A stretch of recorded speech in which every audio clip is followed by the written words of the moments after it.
Hai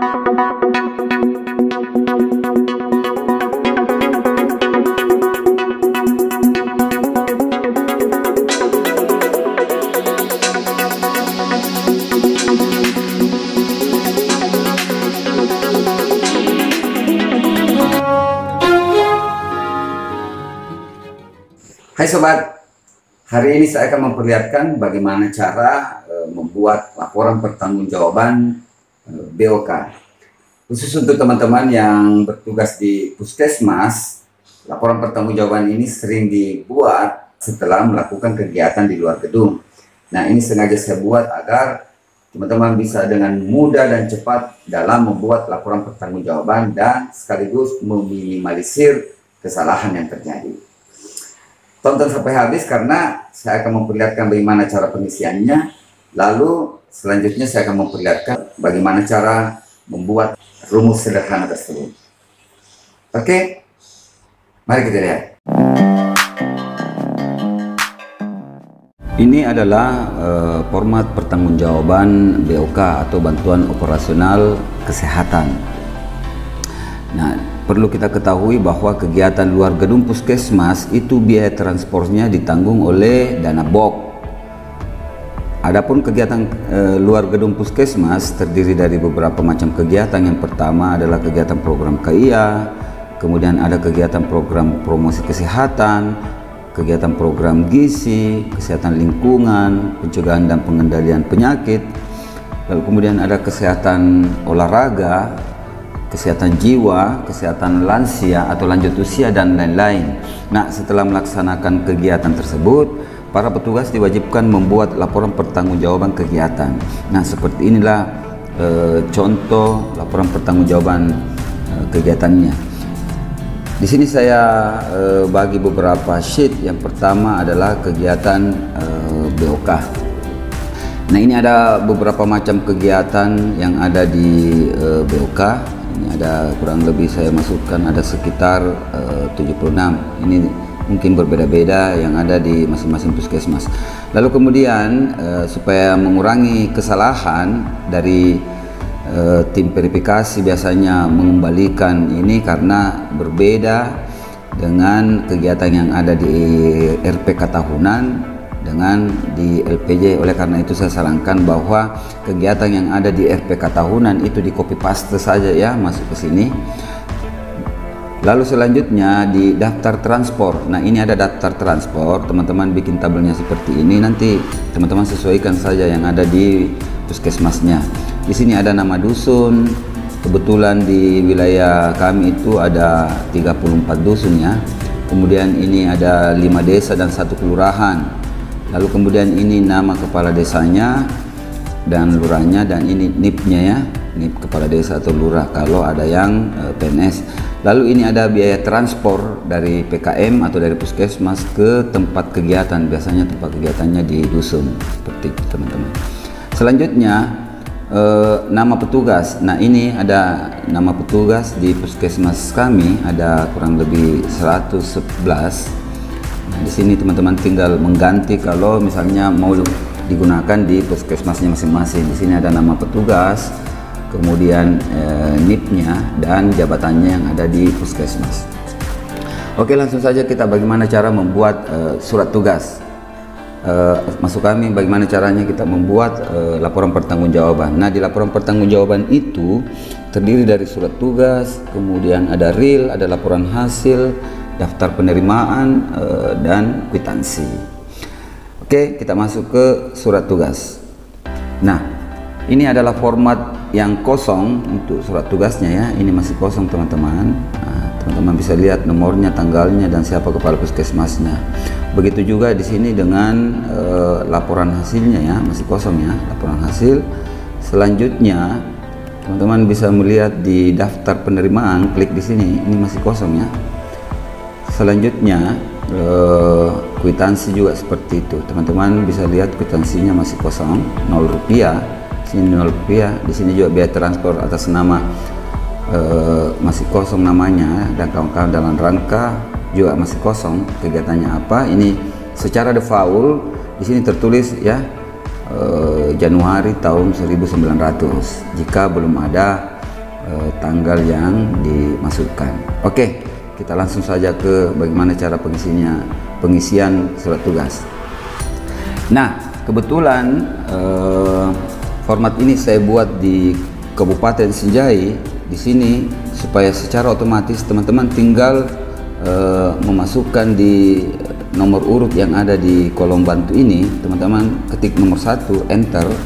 Nah, secara otomatis nomor 1 itu adalah Puskesmas Mananti. Nah, ini alamatnya dan ini kepala puskesmasnya.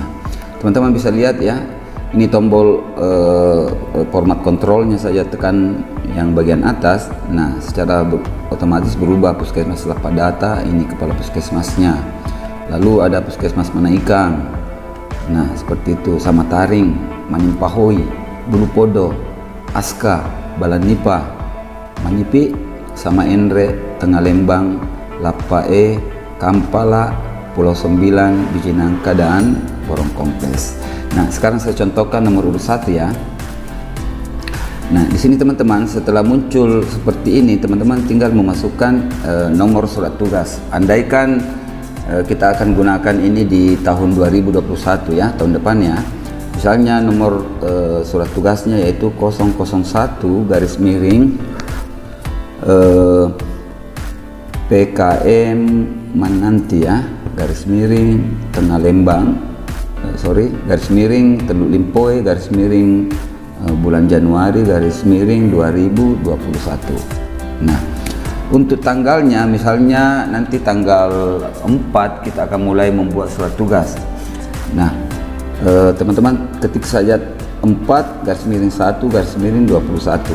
Nah, enter deh. Secara otomatis tanggal 4 Januari kita akan membuat surat tugas. Lalu kemudian kita naikkan seperti ini. Nah, ini nomornya teman-teman tidak usah isi karena secara otomatis akan terisi nomornya.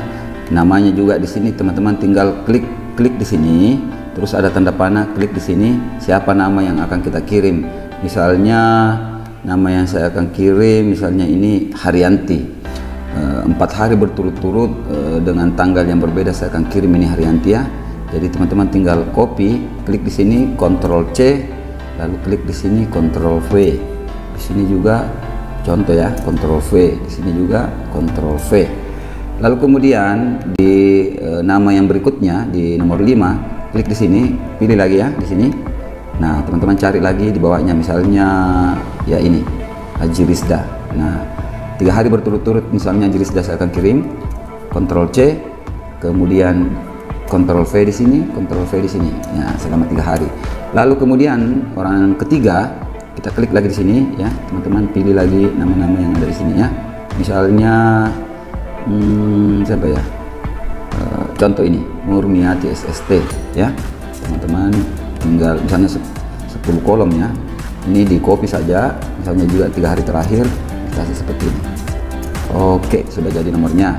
Nomor urutnya juga secara berurutan ya. Ini nomor 1, 2, 3 dan seterusnya. Lalu kemudian tanggalnya, misalnya kita mulai tanggal 4 bulan 1 tahun 2021. Nah, enter saja. Teman-teman tinggal tarik, misalnya turun tanggal 4 sampai tanggal 9 misalnya. Tanggal 8 ya ini, tanggal 9. Nah, karena biasanya tanggal 10 itu tanggal merah, kita rubah lagi sini menjadi tanggal 11 bulan 1 tahun 2021. Nah, lalu selanjutnya teman-teman tinggal tarik sampai ke bawah ya, sudah jadi ya. Selanjutnya untuk tujuan, teman-teman lihat di sini tujuannya. Teman-teman klik di sini, baru pilih nih tanda panah ke bawah. Nah, tinggal pilih nama dusun yang akan kita tugaskan. Misalnya kita berurutan saja ya. Misalnya ini nomor 1. Lalu kemudian nomor ini Toba ya. Selanjutnya teman-teman pilih Pasisikang misalnya ya. Pasisikang ini ya. Lalu kemudian selanjutnya kita pilih di sini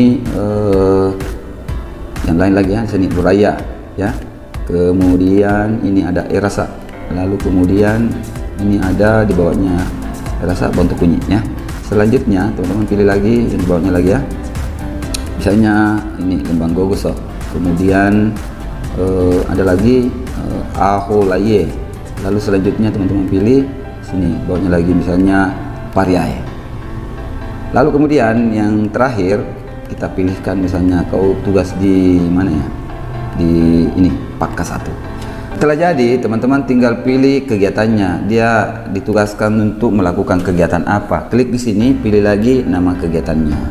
Seperti itu. Nama kegiatannya misalnya kita pilih apa ya bagusnya? Ya, ini pemantauan kesehatan bayi atau SDID TK. Nah, seperti itu. Nah, kita ketahui bahwa di surat tugas itu biasanya satu kegiatan dengan orang yang berbeda dan tanggal yang berbeda serta tujuan yang berbeda. Ini kalau sama, kita tarik saja, klik di sini, kursornya di kanan bawah, klik kiri, jangan lepas, tarik sampai ke bawah, lepas. Nah, seperti itu. Maka sudah jadi surat tugasnya, teman-teman. Nah, ini secara default sudah muncul. Dinas Kesehatan Kabupaten Sinjai tahun 2001, Sinjai tanggal 4 Januari sesuai dengan tanggal yang di atas. Nah, ini kepala puskesmasnya ya. Seperti itu, teman-teman. Oke, selanjutnya untuk reel, ya, klik di sini ya, reel. Nah, ini reelnya, teman-teman. Untuk reel, teman-teman tinggal klik nomor 1 di sini sesuai di surat tugas ya. Ini surat tugasnya tadi, teman-teman bisa lihat. Nah, nomor 1 ini orang pertama, satu dia selama 4 hari ya.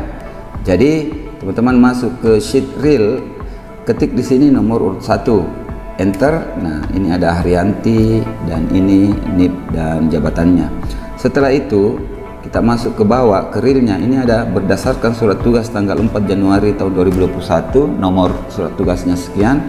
Ini secara otomatis ya, teman-teman. Dia akan terisi sendiri. Nah, ini kita lihat, teman-teman tinggal memasukkan nomor urut di sini berapa hari Haryanti itu melakukan kegiatan. Di surat tugas kita lihat dia 4 hari. Jadi di reelnya kita tinggal mengetik di sini 1, 2, 3, 4. Lalu kemudian selanjutnya kita lihat ke bawah. Ini sudah ada ini sudah ada tanggalnya ya. Kemudian ini uraiannya, dia ke Dusun Bontolohe, Desa Bua PP. Nah, ini jumlah transportnya. Teman-teman bisa lihat ke bawah. Ini ada nanti tanggalnya masih 00 secara default ya. Ini bendaharanya masih Pak Lukman karena sudah terisi nomor 18 tadi di nama petugas ada nomor 18, sudah ditentukan bahwa nomor 18 itu adalah bendahara BOK. Jadi di sini teman-teman ketik 18. Kalau misalnya di puskesmasnya teman itu nomor urut 20 misalnya yang bendahara, nah seperti itu, maka akan muncul nama di sini ya. Oke, kita kembali ke 18. Selanjutnya teman-teman tinggal untuk mengisi tanggal di sini nih ya, supaya ada isinya. Ini teman-teman naik di sini, ini ada kolom yang kuning ya, warna kuning.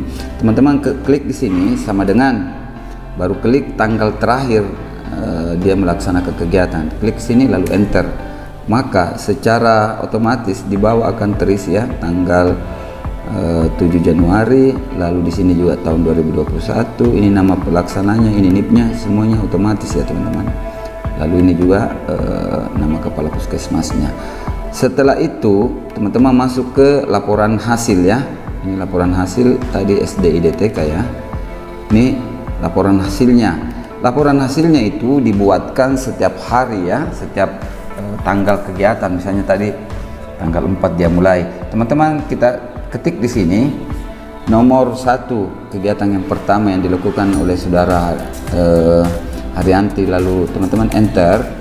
Nah, maka akan muncul pemantauan kesehatan bayi, surat tugas nomor sekian, tanggal pelaksanaannya tanggal 4. Nah, jumlah sasarannya di sini masih kosong karena teman-teman nanti setelah melakukan kegiatan berapa sasaran yang ditemukan, berapa pesertanya, baru teman-teman di sini tulis secara manual. Begitu juga dengan persentasenya.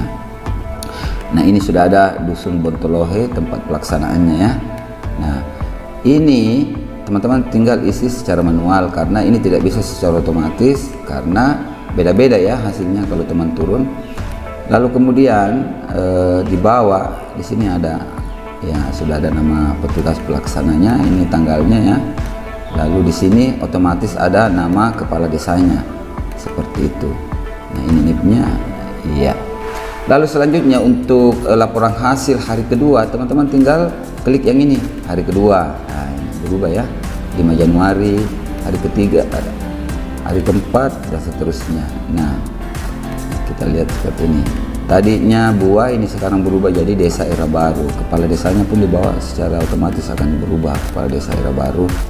Oke, selanjutnya untuk setelah semua petugas yang pertama Haryanti selesai, kita masuk ke petugas yang kedua.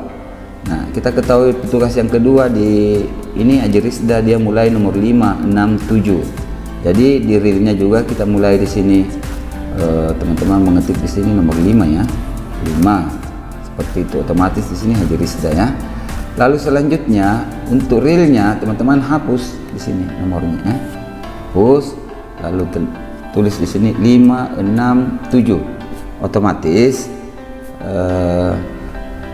ini juga biaya transportnya, dan ini teman-teman bisa sama dengan klik tanggal terakhir ya, realnya, lalu enter, makanya sudah jadi juga seperti ini. Oke, di bawah. Nah, untuk petugas yang ketiga, siapa ya, ini Nurmiati, dia hari ke-8, 9, 10.